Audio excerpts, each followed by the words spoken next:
All right, welcome to JC Sports. I'm your host, Joe Chapp. We're talking about the Detroit Lions today. Obviously, Dan Campbell took over the play calling. And, obviously there's not a lot that you could draw out of that game because the reality of the situation is two things. The Commanders quit.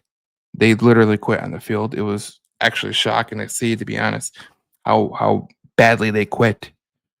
And then you go into it like this. Dan Campbell came into that game. There was a lot of things that he's called plays for the Detroit Lions. He's called plays for Jared Goff in his first year, and I thought he did a damn good job. And even after the first year, when Ben Johnson takes over, you've seen little ways that Dan Campbell kind of said, "This is what we're gonna do, Ben."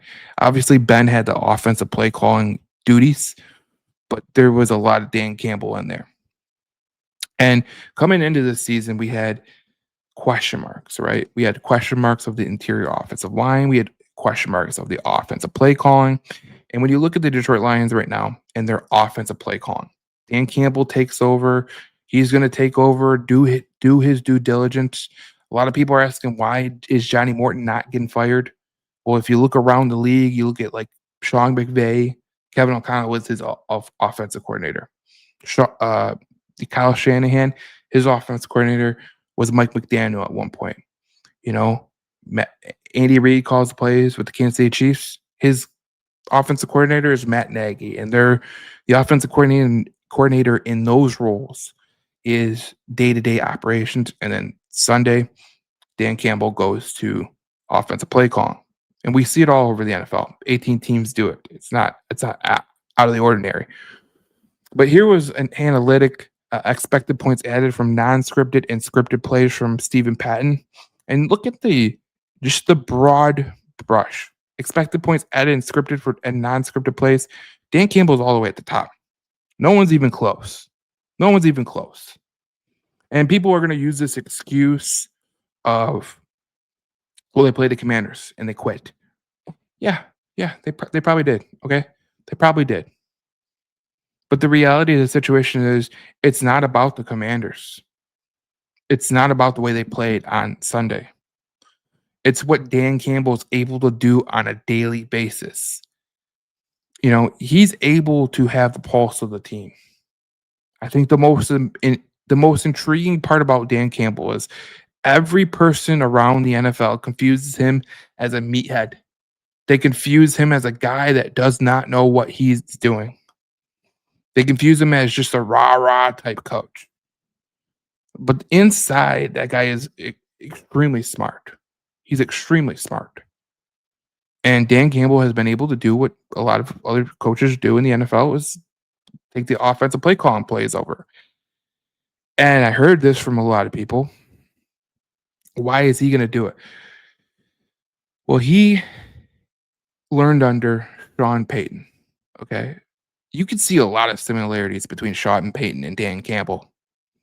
Dan Campbell's more of a beastly looking dude like the Hulk, but a lot of the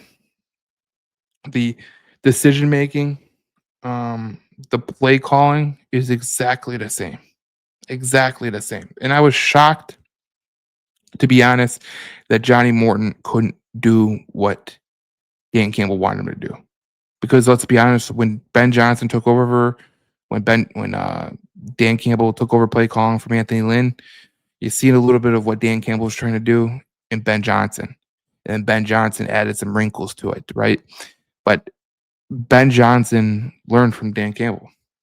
And you thought that maybe Johnny Morton would do a good job at being the offensive coordinator for the Detroit Lions because, like Ben Johnson said last offseason, it was funny. He goes, anybody can run that offense. And when you look at that offense, you go, a lot of teams, you go, okay, what are you talking about? It's because it's a science sometimes. But you look around this offense, there's so much talent. Jahmyr Gibbs, you have elite playmakers like St. Brown, like Laporta, J-Mo, Montgomery, Gibbs, and Goff. And then you take a look at how this team is built. They have a good offensive line. As bad as your offensive line has played up into our standards, Compared to NFL standards, it's still a top NFL line. Okay. There's some things that they need to get better at, obviously.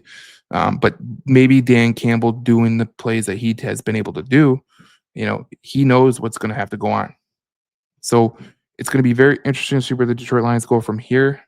Obviously, we know the Lions are in a good situation. We know that Dan Campbell is going to lead them in the right situation.